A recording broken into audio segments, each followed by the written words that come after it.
Hey everyone, Matt and Chad from Stronger You here.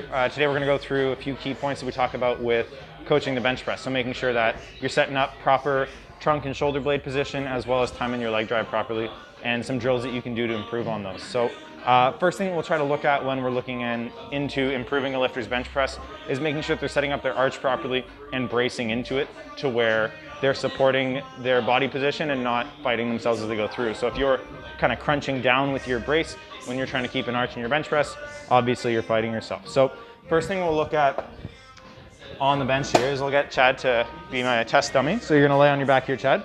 And if you wanna just set up for your bench, unrack the bar and just go into the start position for your press. And so we'll just kind of take a look here at Chad as he goes through. So you can see Chad fills up his air pretty well through here, and he's quite collapsed and tight through his back. His arch is pretty uniform as well, which is good. You can rack it, that's all good. And that's really what we're looking for. Quite often what we'll see, you wanna go on your back one more time? What we'll see in the bench press is people will arch up and get that big arch, but then when they go to breathe in, their chest and their ribs will lift up, but their stomach will suck in. And they'll get this little divot here where it's not pushing out. So that means that their diaphragm isn't creating good abdominal pressure, which means they can't support their brace. And on top of that, their leg drive doesn't transfer into their shoulders well compared to filling up properly, like you would see when you do it here, where then as he pushes, the force goes right through to his shoulders because he's creating stability at that midpoint instead of having a hinge point or a point where a lot of flexion and excess movement can occur. So making sure the lifters can fill that up. So when we're looking at teaching a lifter how to do this, first place we'll start is just having them in an actual bench press position, starting without the bar, eventually building up to using the bar, and just really focusing on filling up that abdominal region, making sure their upper back is nice and tight and their air goes into the front side of their abdomen.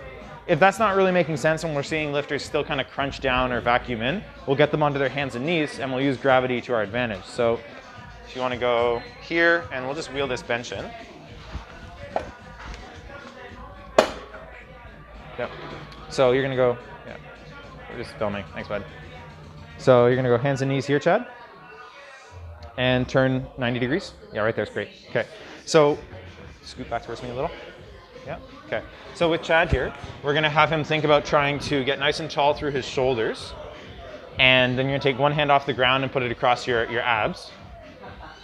And without getting short where his scaps would pull back, so drop in real quick. So without losing height like this, he's gonna get up nice and tall and think about just trying to belly breathe with it. So this is encouraging relatively good spinal position, and it's teaching you to have a pressing mechanic with your arm while still creating good expansion with your diaphragm. Once you have that, the next piece with it is getting this arm that you're using to monitor your abs reaching up overhead. And that's just making sure that you've got good thoracic extension as well, something you need in your bench when you're arching, right? So upper back straightness. If you can do this and you can still belly breathe, going back to the bench press and just working the technique is your next step. That's good there. So next piece we'd want to work on with the bench press is making sure that you're actually setting your shoulder blades properly. Again, this doesn't matter if you're not setting your brace and your trunk properly, but once you've addressed that, we want to make sure that your shoulder blades are sitting back and down, so you're retracted and depressed, and that they're staying there through the entirety of the press. So as you can see from Chad's bench press video, he's been doing this a long time. He knows how to control it.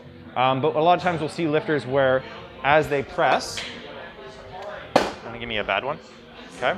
Or as they press and they'll come down, they'll kind of lose that tightness in their shoulder blades and they'll roll up and shrug up on one or both sides.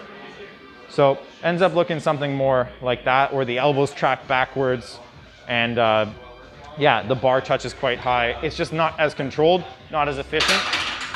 It's really important to try to correct this for two reasons. One is that you can't bench press when you're injured, so you won't get stronger.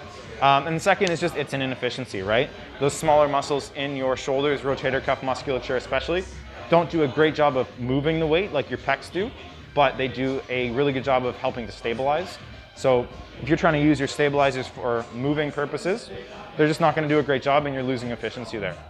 If you're really struggling with the technique on that, what we can do is we can go through a lying shoulder packing position. There's a partner version on this as well as a solo version you can do. So if you want to lay on your back here, easiest way I found to do this is with a partner. You're going to have your gym buddy come up and you're going to lay on your back, Chad. And you're going to go into a wrist lock. So from here, we're using traction to help engage the shoulder blade muscles. So I'm just gonna get Chad to release his shoulder, keep holding on nice and tight to my wrist, and I'm lifting up. And so you're gonna feel a little stretch in your shoulder blade, right? And then from here, he's gonna squeeze nice and tight and try to pull his shoulder blade to the ground, and I'm gonna fight him. Now from there, if he's in the right position, I should be able to pick him up without his shoulder moving at all. So Chad, you can see, does a pretty good job with this. Biceps gonna stay pretty relaxed the whole time here. And Chad, you're feeling mostly like your lats doing the work there, low traps a little bit as well. Yep. Not too much in your neck, not too much in your bicep. That's about it. So again, it's traction, so let it go. Traction and stretch, and then Chad tightens up, pulls, and then we test it, and life is good. You can do the same thing laying in a rack or under a pull-up bar, and you can take your band and hook it up and effectively do the same kind of movement where it pulls you out and then you're locking back in. Same mechanics, but you can generally get a little bit more resistance with a partner, of course. Okay, so then last piece we want to look at with bench press is lower body position. So after you've gotten your trunk position and rib cage into positions and creating good stability with your abdominal pressure, you're making sure that your shoulders are set. Last piece is just making sure your legs support your arch, as well as giving you a little bit more power out of the bottom. So in your bench press, Chad, you want to go ahead here? You're going to have two kinds of setups. Your first setup is going to be with a wider, more toes out position. And this is really good for people who tend to lift their butt up a little bit more, maybe a little bit more flexible in the hips. So something like a double shoulder width or 1.5 times shoulder width stance. And you can see if you try to lift your hips up there, Chad, his hips physically can't really move. So it's really good for those lifters who tend to kind of block off and bridge up a little bit.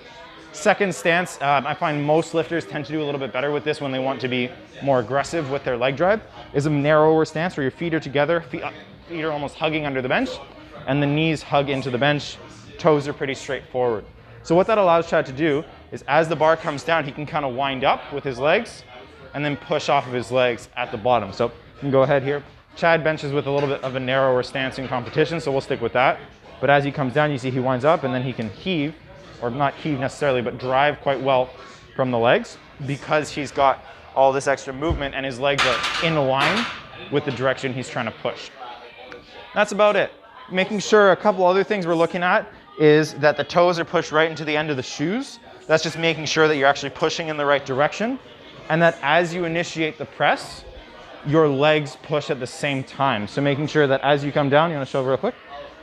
As you come down, we'll see we want him to touch, and then right as he starts to press, the legs push, and that's where the torso moves. We don't want him to press and then push his legs too late, where you get that and it's really late, and then the legs don't really push into anything. That kind of style helps with tension, but you're just really wasting a lot of effort because your legs don't help to lift the chest up and drive the bar at all. That's about it. Feel free to leave any questions or comments you have below, or send them to me in a DM, and I'll be more than happy to answer them for you. Matt and Chad signing off from Stronger U. We'll see you next time. Thank you.